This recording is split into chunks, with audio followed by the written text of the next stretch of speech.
Praise the lord. దేవుని ఘనమైన నామానికి మహిమ కలుగును గాక.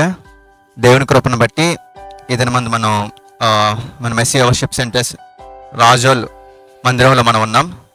ఈ సమయంలో మనం ప్రత్యేకంగా మన సండే స్కూల్ బిడ్డలు అలాగే యూత్ బిడ్డలు కలిసి చేసినటువంటి బిబ్లికల్ ప్రాజెక్ట్స్ మీ ముందు ప్రజెంట్ చేయడం జరుగుతుంది.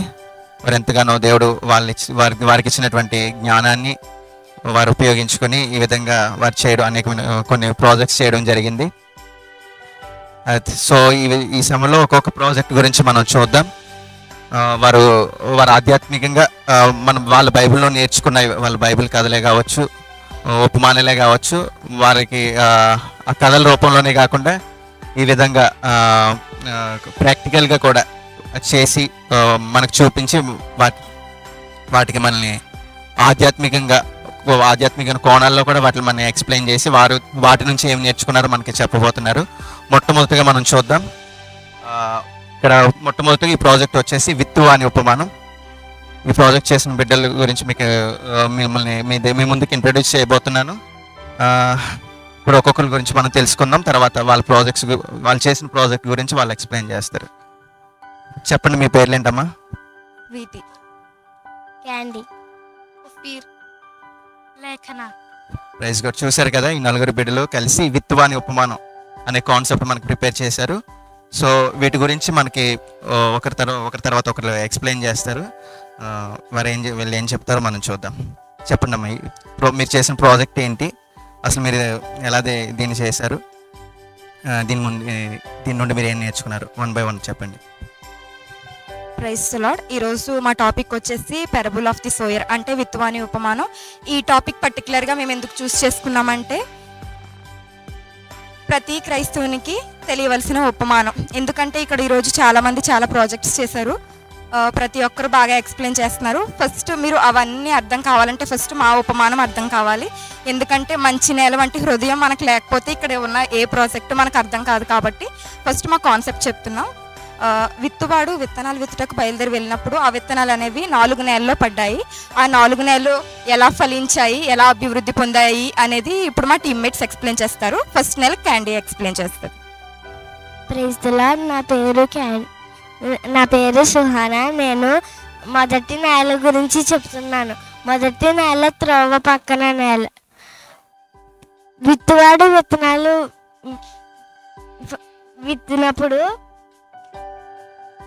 కొన్ని విత్తనాలు త్రోవ పక్కన పడ్డాయి. అప్పుడు ఆకాశం పక్షులు వచ్చి దాన్ని ఎత్తుకెళ్ళిపోయాయి. ఆకాశ పక్షులు ఎవరంటే సాతాను. మనలో కొంతమంది చర్చికి వస్తారు. పాస్టర్ గారు వాక్యం చెప్తున్నప్పుడు వాళ్ళు వింటారు, కానీ వాళ్ళు అనుకుంటారు మనకు కాదు వేరే వాళ్ళకి మనం బాగానే ఉంటామని. ఎగ్జాంపుల్, బుక్ రీడ్ చేసుకుంటారు, ఇంకో బుక్ అటు ఇటు చూసుకుంటారు, ఇంకా ఫోన్ మాట్లాడుకుని బయటికి వెళ్ళిపోతారు. అలాగే వాళ్ళు వాక్యాన్ని విసిరేస్తే సాతాను ఆ వాక్యాన్ని తీసుకెళ్ళిపోతారు. రెండవ నేల మన్ను లేని రాతి నేల. ఇక్కడ చూసినట్లయితే ఇక్కడ మొలిచాయి, కానీ సూర్యుని వేడిమికి అనేవి ఈ మొక్కలు అనేవి ఎండిపోయాయి. ఎందుకంటే ఈ నేల దేనికి సాదృశ్యం అంటే వాక్యం వింటారు, చర్చకు వస్తారు, కానీ ఫలించే లోపే కొంత శ్రమ రాగానే వారు అణచివేయబడతారు. సో ఇక్కడ మనం చూసినట్లయితే ఈ రాళ్ళు అనేవి కూడా వాటికి అడ్డుగా ఉన్నాయి. ఈ రాళ్ళు దేనికి సాదృశ్యం అంటే పాపానికి సాదృశ్యం. ఈ నేలలో పడిన విత్తనాలు కూడా ఫలించినట్లుగా మనం చూడట్లేదు. ఇప్పుడు 3వ నేల మనం చూద్దాం. 3వ నేల ముండ్ల పొదల నేల. ముండ్ల పొదల్లో పడిన విత్తనాలు ఫలిస్తాయి, కానీ వాటి యొక్క విత్తనాలు వాటిని అణచివేస్తాయి. వాక్యం వారి జీవితాలలో ఫలించే సమయంలో ముళ్ళు అనే ఐహిక విచారాలు వాటిని అణచివేస్తాయి. ఎగ్జాంపుల్, డబ్బును గూర్చిన చింత, అప్పులు, లోభత్వము, ఆరోగ్య విషయాల కొరకై. అంతే. 4వ నేల ఏంటంటే మంచి నేల. మంచి నేల ఈ 3 నేలల కన్నా వ్యతిరేకంగా ఉంటుంది. ఎలాగంటే సాతాను, పాపం, ముళ్ళ పొదళ్ళు అంటే ఐకిక విచారాలు అలాంటివి ఏవి ఈ 4వ నేలలో కనిపించవు. ఈ 4వ నేల సారవంతమైన నేల. ఇది మనం ఇంకా డీప్గా అండర్స్టాండ్ చేసుకోవాలంటే మనకి ఇలాగా ఈ నేలలో పడిన విత్తువాడు వేసిన ప్రతి ఒక్క విత్తనం ఈ నేలలో ఫలిస్తుంది. అంటే విత్తువాడు బోధకునితో సమానం. మన విత్తనాలు వాక్యం. నేల హృదయానికి సాదృశ్యం కాబట్టి విత్తువాడు వేసే ప్రతి వాక్యాన్ని హృదయంలో కన్నా తీసుకుంటే గొప్ప ఆశీర్వాదాలు వస్తాయి. అలాగే మన జీవితంలో గొప్ప ఫలింపు మనం చూస్తాం. అందుకే ఈ నేల దానికి సాదృశ్యం. ఈ ప్రాజెక్ట్ కన్క్లూషన్ ఏంటంటే, ఇక్కడ 4 నెలల్లో వేసిన విత్తనాలు ఒకటే. విత్తువాడు సెపరేట్గా ఏం విత్తనాలు తెచ్చి విత్తలేదు. ఒకే రకమైన విత్తనాలు తెచ్చి విత్తినప్పుడు ఆ విత్తనాలు అనేవి 4 నెలల్లో పడ్డాయి. కానీ ఫలింపు మాత్రం డిఫరెంట్గా ఉంది. ఎందుకు అవి ఎలా ఉన్నాయంటే, మనలో కూడా చాలామంది ఒకే రకమైన హృదయ స్థితి గలవారు చర్చకి రారు.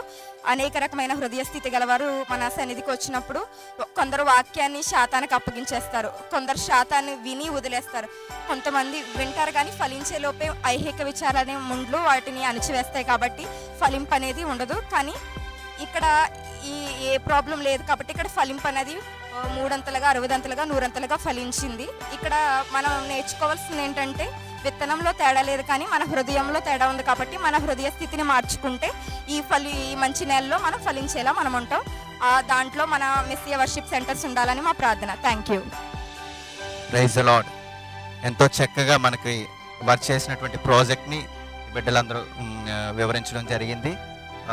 జనరల్గా ఈ ఉపమానం, విప్తువాని ఉపమానం మనం చూసుకున్నట్లయితే ఈ వేరియేషన్స్, ఈ 4 వేరియేషన్స్లో కూడా ముండ్ల పొదలో పడిన విత్తనాలు, త్రోవ పక్క పడిన విత్తనాలు, అదేవిధంగా మన్ను లేని రాతి నేల మీద పడిన విత్తనాలు, ఇవన్నీ మనం వాక్యం చదివి మనం దానికి అర్థం చేసుకుని, ఆధ్యాత్మికంగా అర్థం చేసుకుని మనం ఎప్పుడు మన జీవితాలు అన్వయించుకుంటాం. కానీ ఈ విధంగా ప్రాక్టికల్గా మనకు చూపించి వాళ్ళు కూడా దీని నుంచి ఏం నేర్చుకున్నారో, మనం 100 ఫలించాలని చెప్పేసి ఫైనల్ కన్క్లూజన్ ఎంతగానో వివరించారు ఈ విధంగా చూపించి.